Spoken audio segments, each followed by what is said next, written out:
The black cat एक short story है जो कि एडगर एलन पो ने लिखी थी। ये शॉर्ट स्टोरी 1843 में पब्लिश हुई थी।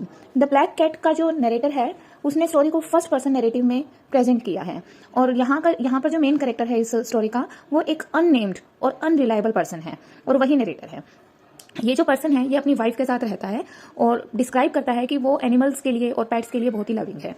अब ये हस्बैंड वाइफ बहुत सारे पेट्स रखते हैं। इन्हीं पेट्स के अंदर एक लार्ज ब्लैक कैट है जिसका नेम है प्लूटो।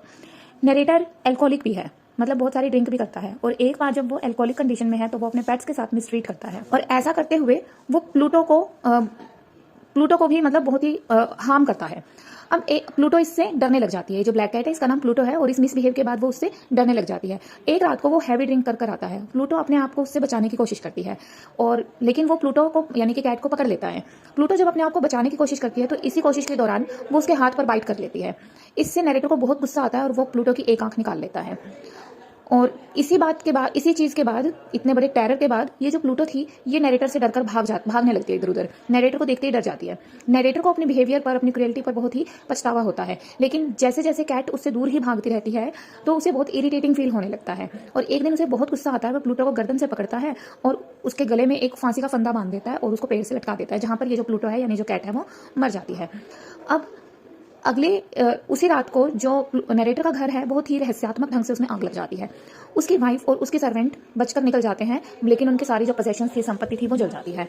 हाउस कलेप्स हो जाता है पूरी तरह से सिवाय एक दीवार के, और वो जो दीवार है उसके ऊपर एक बड़ी सी कैट की तस्वीर उसकी इमेज से छप जाती है, एक बड़ी सी कैट की जिसके गले में एक फंदा लटकाया हुआ था। तो ये जो चीज है ये प्रतीक है उस गिल्ट का जो नरेटर ने किया था। तो यहां से हम कह सकते हैं कि जो स्टोरी है वो नरेटर के साइकोलॉजिकल गिल्ट को भी प्रेजेंट करती है।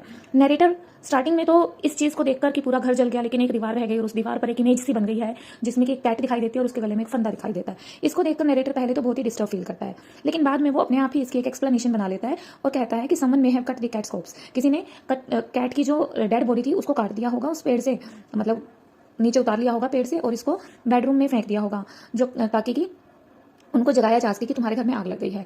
लेकिन इस दौरान ही ये जो कैट की डेड बॉडी थी ये प्लास्टर से चिपक गई होगी और इसीलिए यहाँ पर एक इमेज बन गई। मतलब अपने आप से वो एक एक्सप्लेनेशन अपने मन में सोच लेता है ताकि उसका जो साइकोलॉजिकल गिल्ट है वो कुछ कम हो जाए और वो उसका जो मन में फियर बन गया था इस चीज को देखकर उससे भी वो एक एस्केप पाना चाहता था। अब वो अपने इनेक्शंस के लिए बहुत ही गिल्टी फील करता है और इसी गिल्ट को, इसी चीज के पश्चाताप के लिए वो एक दूसरी बड़ी कैट ले आता है। और ये जो कैट है ये उसे कहाँ मिलती है? ये कैट उसे एक टावरेन पर मिलती है, यहीं से वो उसको अडॉप्ट कर लेता है। ये कैट रफली उसी साइज की है जिस साइज की प्लूटो थी। इसकी भी एक आंख नहीं है। प्लूटो की एक आंख को नरेटर ने निकाल दिया था, लेकिन इसकी ये जो नई कैट लेकर आया इसकी भी एक आंख नहीं है। लेकिन इसकी चेस्ट के ऊपर एक व्हाइट कलर का फर का पैच बना हुआ है जो प्लूटो की बॉडी पर नहीं था। और ये जो व्हाइट कलर का पैच है ये जैसे जैसे टाइम बीतता है, जैसे जैसे कैट बड़ी होती है और भी, तो ये गैलोज की शेप ले लेता है, मतलब फांसी के फंदे की शेप ये लेने लगता है। और इस कैट को देखकर नरेटर को बार बार वो डर याद आता है और वो क्रुएल्टी याद आती है जो उसने प्लूटो को दी थी।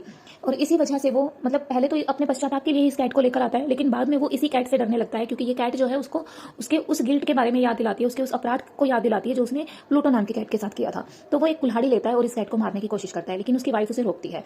जब वो रोकती है तो उसके इंटरफेरेंस पर ये जो नरेटर है इसको बहुत गुस्सा आता है और वो अपनी वाइफ को मार देता है।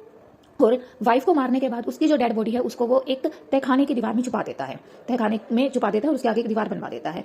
जब वो दीवार बना चुका है, उसको मारकर छुपा चुका है, तो वो देखता है कि वो कैट वहां से गायब हो चुकी है जिस कैट को मारने के लिए उसने कुल्हाड़ी उठाई थी, and is able to sleep freely at night. और इस तरह से वो आराम से सो जाता है। 4 डेज के बाद पुलिस उसके घर को सर्च करती है, लेकिन उस नरेटर की मिसिंग वाइफ की कोई भी ट्रेस उनको नहीं मिलता। अब ये जो नरेटर है ये अपने घर की दीवारों की मजबूती की ढींगे हाँकता है और इन्हीं की शेखी बगाड़ते हुए वो पुलिस को उस सेलार में ले जाता है, उस तहखाने में ले जाता है जहां उसने अपनी वाइफ की डेड बॉडी को छुपाया था, और सेलार की सारी दीवारों को स्ट्राइक करते हुए उनकी मजबूती के बारे में बताता है। और जब वो उसी दीवार को स्ट्राइक करता है, उसी दीवार पर हाथ मारता है जिसमें कि उसकी वाइफ की डेड बॉडी को छुपाया है, तो उसमें से एक बहुत ही भयानक सी चीख की आवाज आती है जिससे नरेटर की जो मेंटल स्टेट है वो कम्प्लीटली ब्रेक हो जाती है। अब पुलिस इस दीवार को तोड़ देती है और उन्हें उसके पीछे से वो डेड बॉडी मिलती है और इस डेड बॉडी के ऊपर एक जिंदा कैट बैठी हुई है। और ये जो जिंदा कैट है ये पूरी तरह से उसकी वाइफ की डेड बॉडी के बिल्कुल सिर के ऊपर बैठी है, having been bowled in with it. और ये जो कैट थी ये डेड बॉडी के साथ इस दीवार के अंदर ही चली गई थी। तो इस तरह से जो नरेटर था उसका गिल्ट सबके सामने आ जाता है और स्टोरी की एंड